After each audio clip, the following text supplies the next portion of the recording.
Louvado é o nome do Senhor Jesus. Glória a Deus. Pega a sua Bíblia, por favor. Vou fazer a leitura. Na segunda carta de Paulo aos Tessalonicenses. Eu ando numa fase meio Tessalonicenses. Ok? Vamos lá, a leitura de hoje. Em 2 Tessalonicenses, eu quero ler o primeiro capítulo dessa carta, que diz assim, a partir do versículo 3, diz: Irmãos, devemos sempre dar graças a Deus por vocês, isso é justo, porque a fé de vocês tem crescido cada vez mais, e muito aumenta o amor de todos vocês uns pelos outros. Por esta causa, nós nos gloriamos em vocês, entre as igrejas de Deus, pela perseverança e fé demonstrada por vocês em todas as perseguições e tribulações que estão suportando. Elas dão prova do justo juízo de Deus e mostra o seu desejo de que vocês sejam considerados dignos de seu reino, pelo qual vocês também estão sofrendo. É justo da parte de Deus retribuir com tribulação aos que lhes causam tribulação e dar alívio a vocês que estão sendo atribulados, e nós também, e a nós também. Isso acontecerá quando o Senhor Jesus for revelado lá dos céus, com os seus anjos poderosos em meio a chamas flamejantes. Ele punirá os que não conhecem a Deus, os que não obedecem o evangelho do nosso Senhor Jesus. Eles sofrerão a pena da destruição eterna, a separação da presença do Senhor e da majestade do seu poder. Isso acontecerá no dia em que ele vier para ser glorificado pelos seus santos e admirados em todos os que creram, inclusive vocês que creram em nosso testemunho. Conscientes disso, oramos constantemente por vocês, para que o nosso Deus os faça dignos da vocação e com poder cumpra todo bom propósito e toda obra que procede da fé. Isso, assim, em nome do nosso Senhor Jesus. O nome do nosso Senhor Jesus será glorificado em vocês e vocês nele, segundo a graça do nosso Deus e do nosso Senhor Jesus Cristo. Palavra do Senhor. Podem se assentar. Vamos a esse momento da palavra de hoje. Quero falar com vocês hoje um pouco sobre ânimo, sobre motivação. Obrigado. Eu penso que é propício falar sobre esses assuntos, até porque nós estamos em dezembro. Hoje já é dezembro, já deu fé disso. O ano está acabando e geralmente quando nós vamos chegando no final do ano, a gente vai perdendo um pouco o pique, o gás vai acabando, né? Isso é um fato em nossas vidas. Além disso, se tem uma palavra que tem estado em alta ultimamente, é essa palavra, motivação. É só você dar um Google. O que mais tem no YouTube são vídeos motivacionais. O que é motivação? Pensar sobre isso. Motivação, assim, em linhas gerais, a gente podia usar aqui o significado dessa palavra, né, que vem do latim motivus, ou simplesmente motivo. Está dizendo o seguinte, é simplesmente você ter um porquê para fazer as coisas, um motivo para entrar em ação. Etimologicamente é isso que significa motivação. É importante a gente ter, então, essa motivação. Eu entendo isso e vejo isso na prática. Hoje, o meu bebê, o meu filhinho de 4 anos, acordou motivado. Acordou bem motivado. Silvana tinha prometido para ele um presente. E esse presente seria comprado hoje pela manhã, então ele acordou primeiro do que nós. Primeiro que eu e a Silvana. E acordou animado, acordou feliz, empolgado, né? Não teve dificuldade de trocar de roupa, tomou café rapidamente. E ele que nos despertou, ele foi, fez lá comprou o presente que ele esperava. Mas é assim, isso mostra o quanto é importante a motivação, né? Sem motivos, né, nesse sentido de motivação, as pessoas ficam adiando os seus sonhos, seus desejos, ficam apenas reagindo às situações da vida. Aí, por isso, todos precisam de motivação. E eu falo isso no sentido de ser humano em geral, sociedade, cristão ou não, né? E o problema é que existe essa demanda, essa necessidade de ânimo, de motivação em todos nós. E o problema relacionado a isso é que, por conta dessa demanda, surge uma espécie de indústria relacionada à motivação. Não sei se você já deu conta disso. Hoje, falei aqui dos vídeos motivacionais, palestras, livros. Quantos livros têm saído nesse tema? Que a gente chama de livros de autoajuda, que tem a ver com essas questões, né? E o problema relacionado a isso, maior ainda do que essa indústria, é que existe hoje uma grande quantidade de pessoas que estão viciados em motivação ou em ações motivacionais.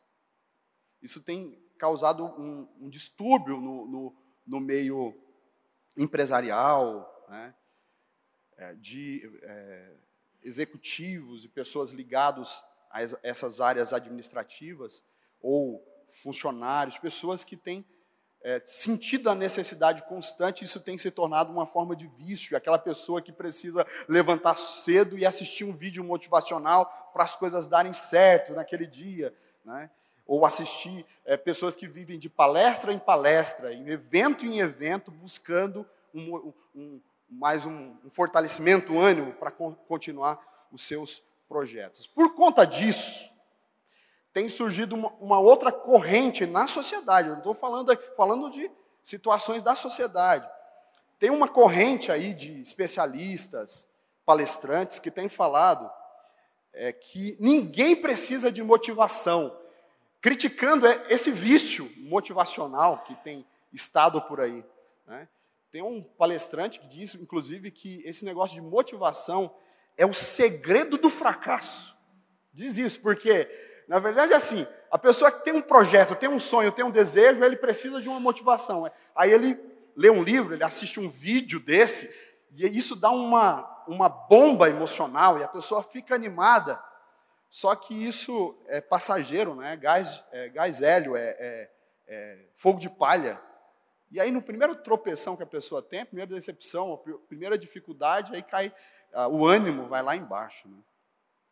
Eu estou refletindo com isso porque é uma questão do nosso tempo, né? Tem se falado sobre isso.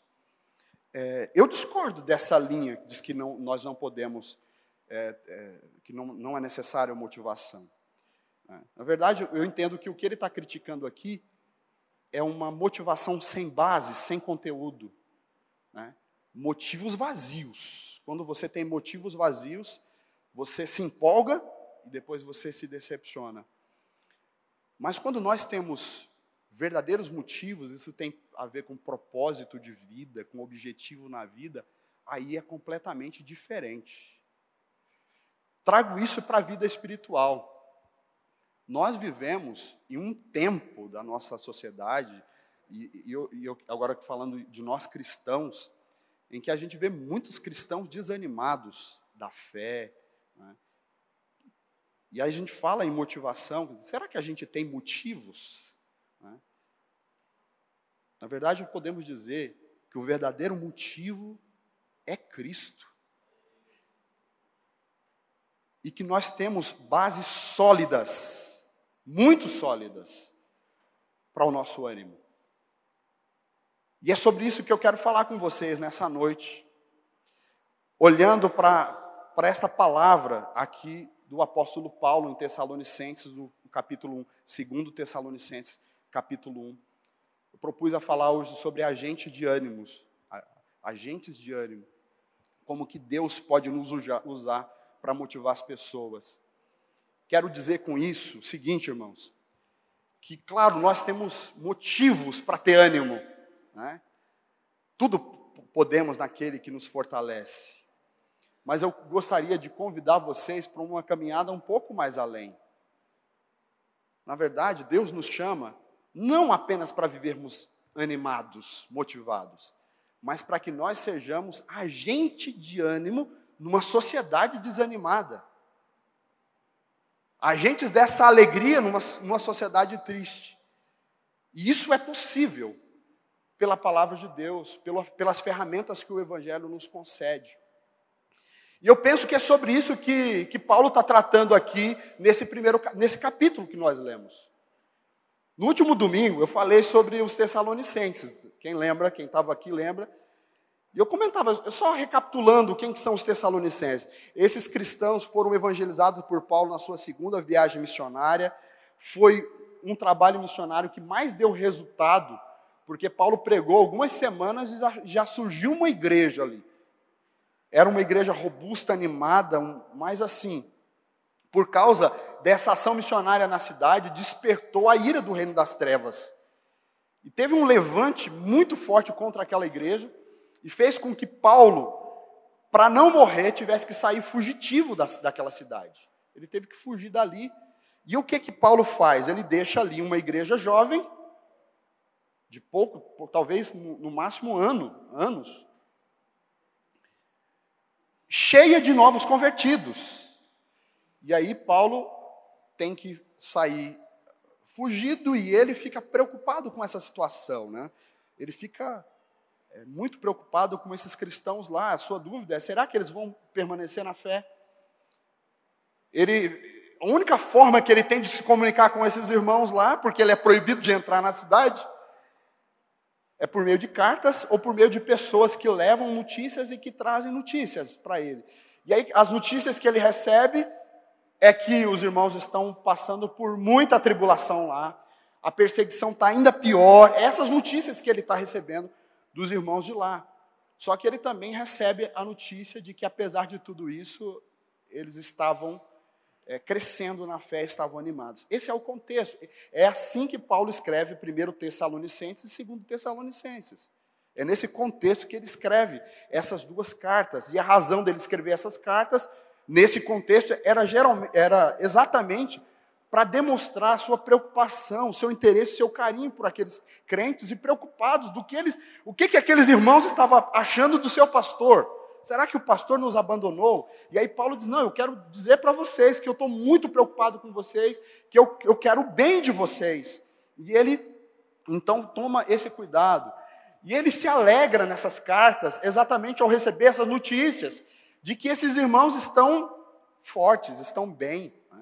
Mas, por eles serem novos convertidos, por eles serem imaturos ainda, né, não teve tempo de ter tanta maturidade assim. Paulo entende que eles estão com um risco iminente de desânimo. Né?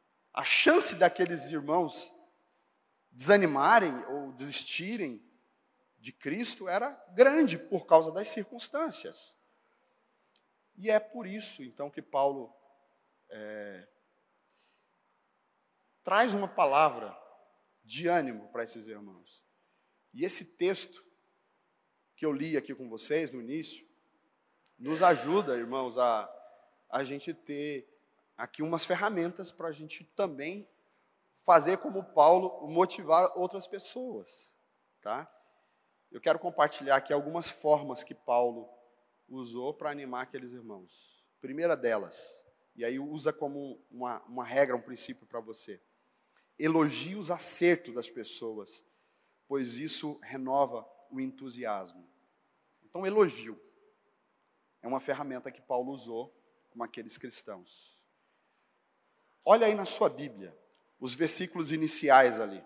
ele começa saudando os irmãos, e logo que ele saúda, imediatamente ele começa a expressar a sua gratidão a Deus pela vida e pelo desempenho, pelo crescimento daqueles irmãos. Paulo está nessa forma, e os versículos 2 e 3, reconhecendo a fidelidade e elogia diante de Deus essas pessoas, esses crentes. Veja aí o versículo 2 e 3, eles são elogiados pela fé deles, pelo amor que eles têm, pela paciência deles. Que tudo isso está cada vez mais forte e mais maduro, essas virtudes. Paulo está fazendo esse elogio porque certamente o sofrimento fazia com que aqueles irmãos não percebessem, não notassem o próprio desenvolvimento deles.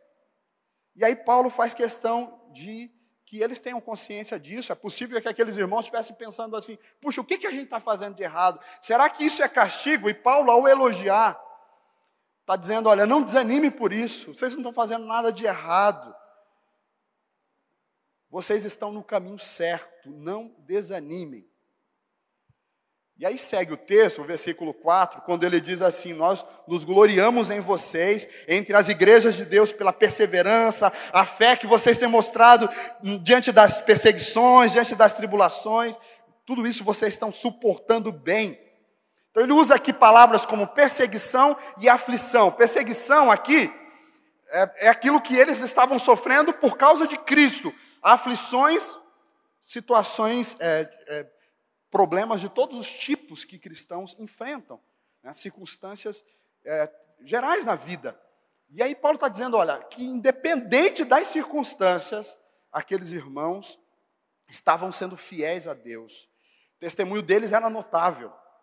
Você vai lendo o texto, versículo 4 fala isso, que não só Paulo reconheceu, não só Paulo via o exemplo e a qualidade daqueles irmãos, como ele falava bem deles em outras igrejas. Ele diz, olha, por onde eu passo, eu falo do exemplo de vocês. Eu falo. Né?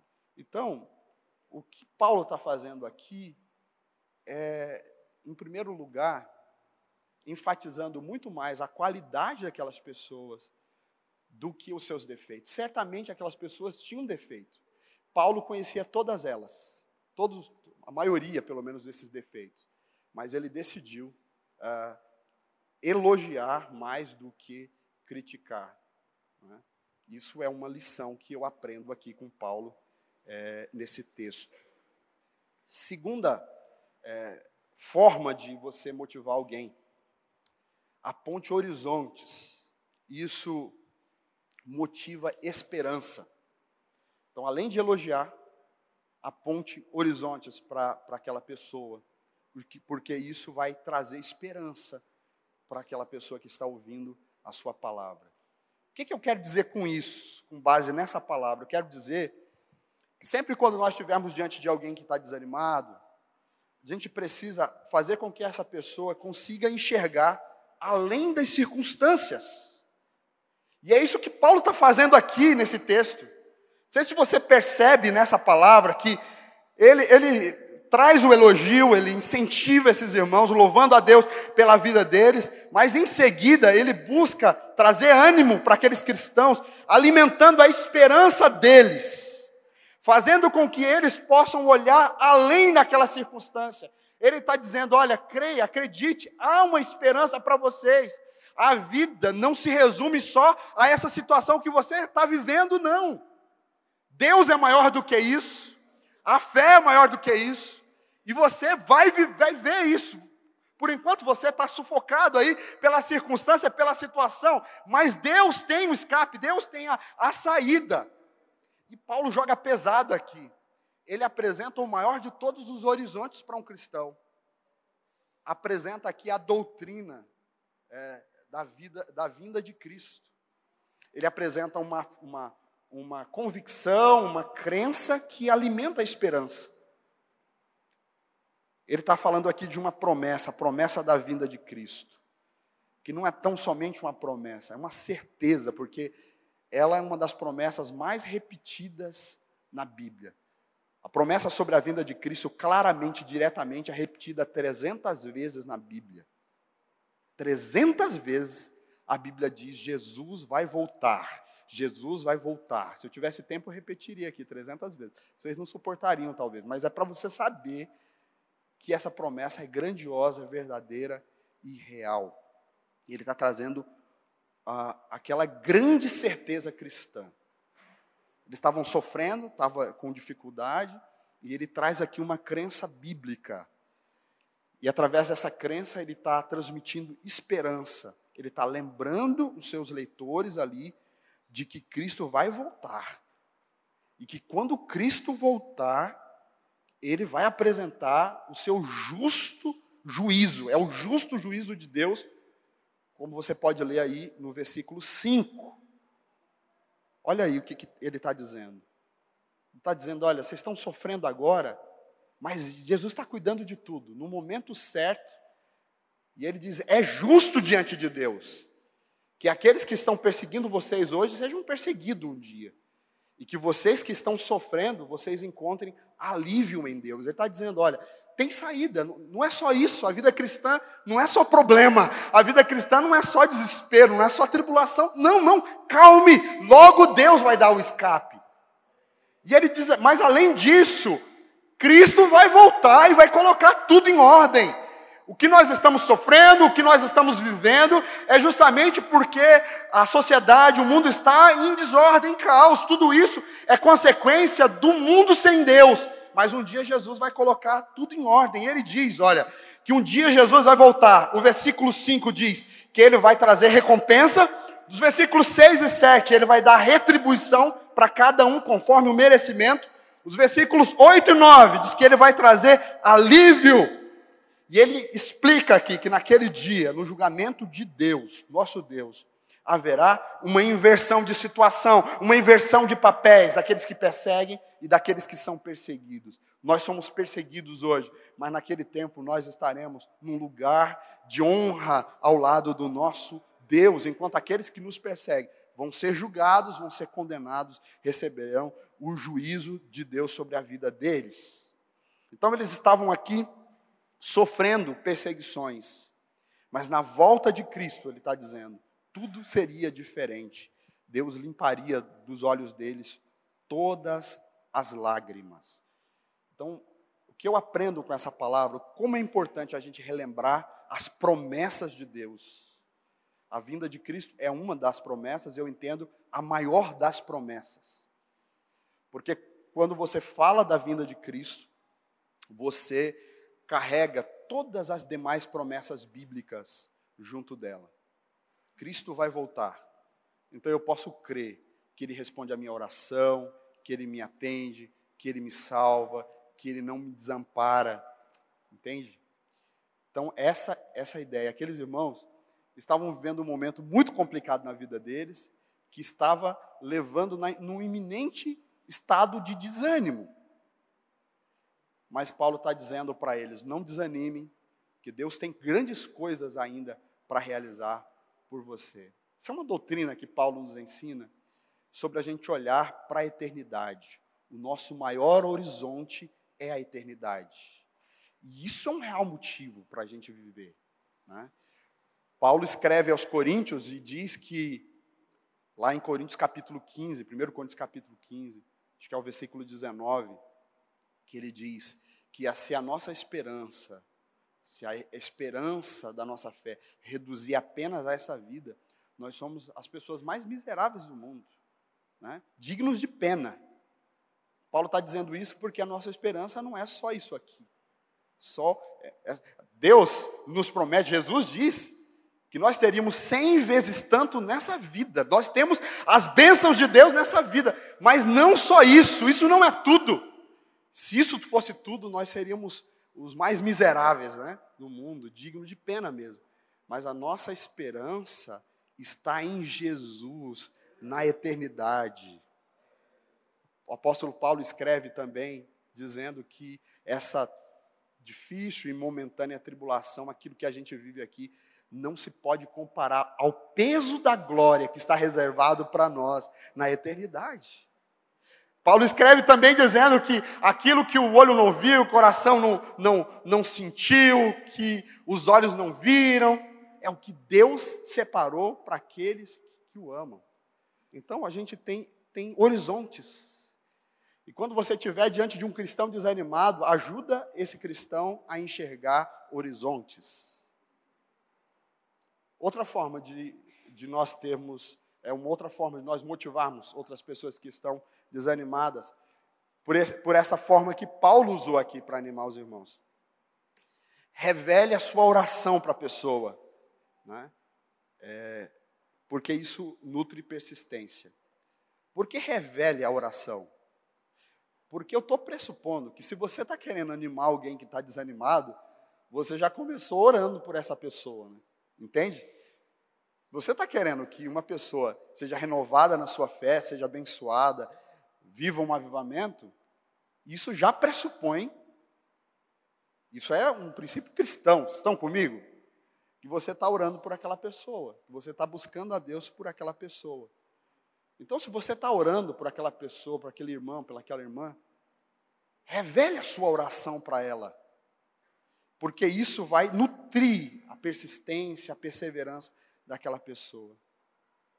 Observa como Paulo termina esse capítulo, os versículos 11 e 12. Os versículos 11 e 12. Depois dele ter falado um monte de assuntos, né? Ele falou sobre o ânimo, elogiou, falou sobre a vinda de Cristo, apresentou esse horizonte para os irmãos.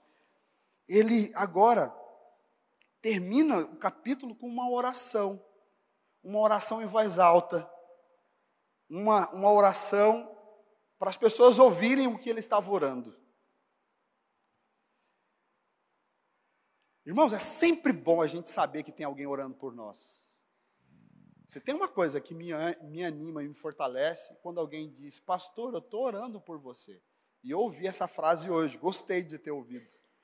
Pastor, eu estou orando por você, sempre oro por você. Eu tenho pessoas, intercessores, eu tenho algumas irmãs aqui da igreja que são intercessoras constantes, irmãos também, que são intercessores constantes. Sempre diz, pastor, oro pelo Senhor todos os dias. Oro por você todos os dias.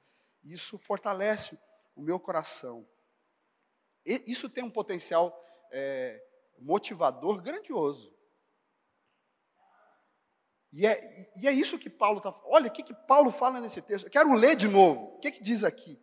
Ele diz, consciente disso, oramos constantemente por vocês, para que o nosso Deus os faça dignos da vocação e com poder cumpra o bom propósito e toda obra que procede da fé. Assim, o nome do nosso Senhor Jesus será glorificado em vocês, e vocês nele, segundo a graça do nosso Deus e do nosso Senhor Jesus Cristo. Ele começa dizendo o seguinte, olha, eu oro por vocês constantemente, oramos constantemente por vocês. Nesse texto, ele não apenas diz que está orando, ele fala o conteúdo da oração. E em essência, o que ele está orando aqui? Olha aí, o que ele está orando nessa palavra? Ele está, na sua intercessão, é para que os propósitos de Deus se cumprissem integralmente na vida daqueles irmãos. Ele intercede para que o Senhor os ajude, para que eles cresçam na fé, no amor. Eles estavam vivendo umas situações complicadas, mas ele está pedindo o amparo de Deus. Está dizendo, eu oro para que Deus esteja do lado de vocês, fortalecendo, para que vocês não esmoreçam, para que vocês não desanimem. Eu tenho orado, a minha oração é nesse sentido por vocês. Eu oro para que vocês conservem, para que Deus guarde vocês, para que vocês mantenham a dignidade. O versículo 11 fala sobre isso.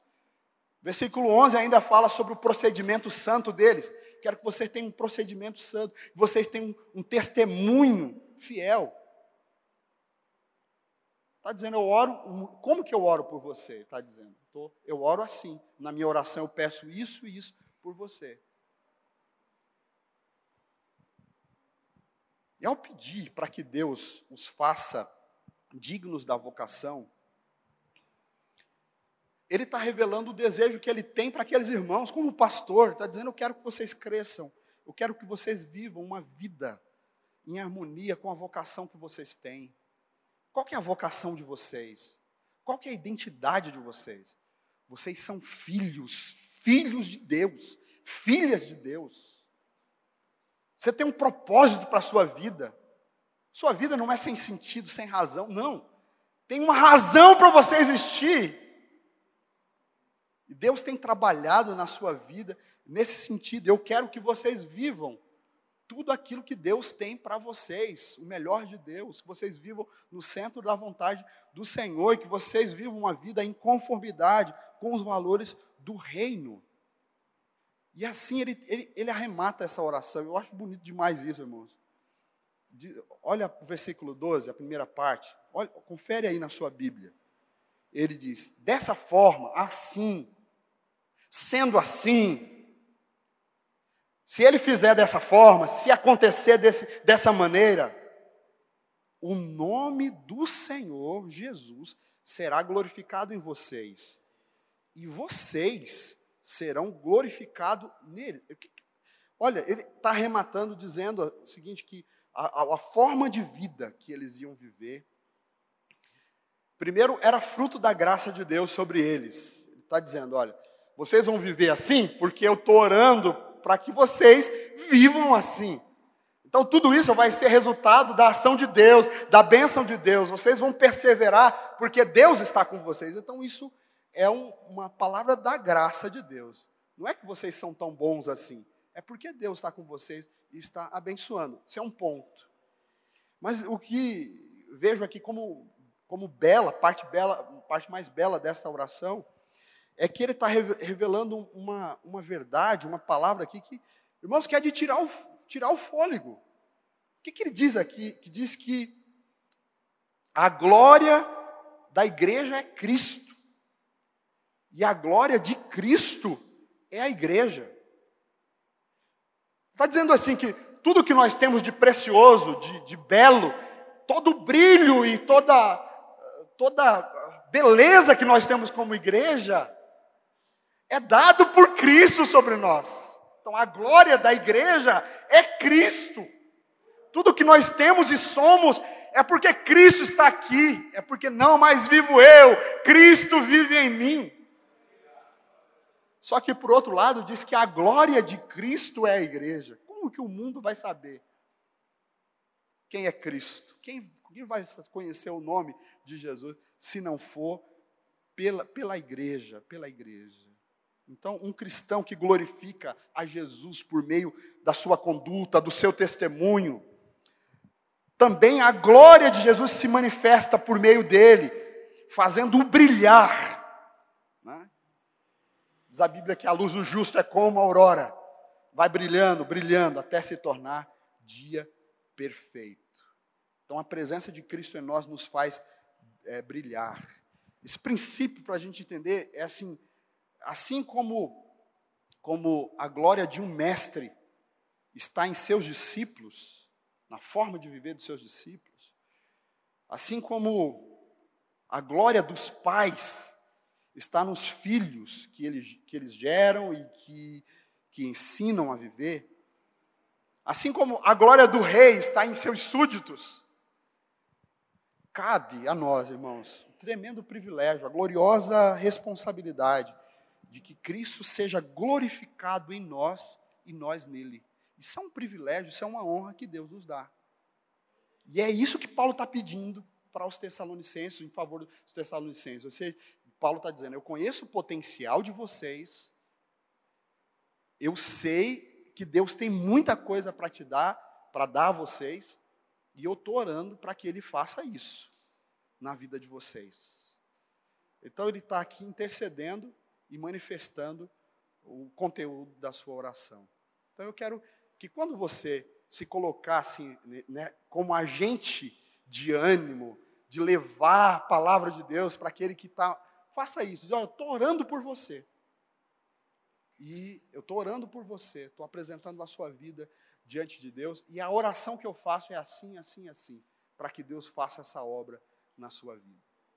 Isso é outro fator motivador. Daqui a pouco nós vamos orar. E eu quero aqui, dessa forma, destacar o que eu quis mostrar para os irmãos aqui. que mais do que viver animado, Deus quer que nós sejamos agentes de bênção. Assim como quando ele chamou Abraão, ele disse, eu vou abençoar você para que você seja uma bênção. Tudo que Deus tem colocado no seu coração de avivamento, de palavra, aquilo que você tem ouvido, você não pode guardar isso para você, você tem que transmitir a outros. E você tem que transbordar essa luz, essa presença de Jesus na sua vida. E eu disse aqui, e eu quero destacar duas questões aqui, como para você não esquecer. Lembre-se o quanto o elogio é importante. Elogiar alguém é importante. Claro, tem que ser elogio sincero. Não tem que ser bajulação e mentira. Se você for atento, você vai sempre ver a qualidade. Todo mundo tem defeito, mas todo mundo tem qualidade. Eu queria que você pensasse nisso. Por que a gente tem tanta dificuldade em elogiar as pessoas? Você sabe qual é o dia em que a pessoa é mais elogiada? Quando que a pessoa recebe mais flores? Que dia que é? O dia do seu próprio velório. Não é? É o dia que ela recebe... É um dia que ela não pode nem agradecer pelas flores, nem pode ouvir os elogios. Mas é isso que a gente faz. É triste a gente saber que existem pessoas talentosas, que só são reconhecidas depois que morrem. Infelizmente, nós temos dificuldade de elogiar até mesmo as pessoas que nós amamos. Um dia eu tive que aconselhar uma moça que se dizia assim, chateada com a sua mãe, porque diz que nunca recebia um elogio da sua mãe. A mãe pedia alta performance, matriculou essa jovem em uma excelente escola e dizia, eu quero que você tenha as melhores notas. Então, sempre ela lutava. E ela dizia, eu tenho as minhas dificuldades. E ela diz assim, a gota d'água foi um dia que eu tirei nota 8. E eu achei que a minha mãe ia me elogiar. A mãe olhou com desdém e disse, 8? É isso que você tem para me apresentar? Mãe, mas eu estudei, fiz tudo, isso foi meu máximo. Olha, não fez mais do que obrigação. Quantos pais fazem isso, né? Quantas vezes a gente faz isso? Se a gente pudesse incentivar. Eu tenho o meu filhinho, eu sempre motivo o meu filho. Eu falo para ele que ele vai ser grande, que ele vai ser importante, que ele vai ser de Deus, que Deus vai usar a vida dele. Falo para ele, meu filho, você tem que ler bastante, você tem que estudar bastante. Sei que ele não entende a maioria das coisas que eu falo, mas ele me ouve. Eu quero que ele viva esse grande de Deus para a vida dele. E elogio meu filho. Né? Quem às vezes está em aconselhamento comigo ali na sala pastoral, sabe que às vezes eu permito que ele entre, né? Aí às vezes ele me traz alguma coisa para eu ver. E ele está pedindo a minha aprovação, eu sei. E eu dou a minha aprovação para ele. Eu sei que aquilo que ele fez foi o melhor dele. E eu elogio assim. A gente precisa aprender, irmãos, porque isso tem a ver com se importar com o outro e ver o outro. Né? Paulo não tinha dificuldade de enaltecer e reconhecer as virtudes e as qualidades das pessoas. Não, ele não tinha dificuldade, ele elogiava. Ele sabia oferecer, como se fala hoje, oferecer flores em vida. Ele fazia isso, sabia que isso era motivador. Né? Ele fazia isso, e ele fazia, segundo essa palavra, em público. Eu tenho aprendido essa regra de liderança. Elogie em público, né? E chama atenção à parte. Eu tento praticar isso. Né? Às vezes a gente, como líder, faz o contrário. Critica em público e elogia no particular. Paulo não, ele fez numa carta. Essa carta andou por lá e os irmãos leram essa carta. Foi em público.